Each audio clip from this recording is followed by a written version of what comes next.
Hey guys, so I think I'm progressing more into my stress depression thing.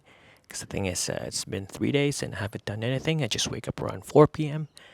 and it sucks. I wake up around 12. Just get up around 4 p.m., which sucks. And I think this is what happened last year when I was so stressed. I just go to sleep and don't do anything. So I need to do something because our finals is coming in around 18 days.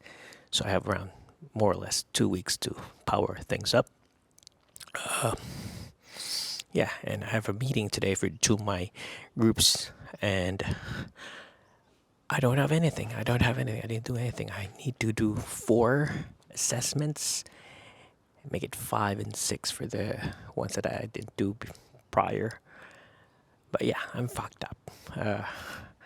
Yeah, and I think it's the stress and depression. I don't know what to call it, but yeah, it's my mental health is going down. I'll try to do something today.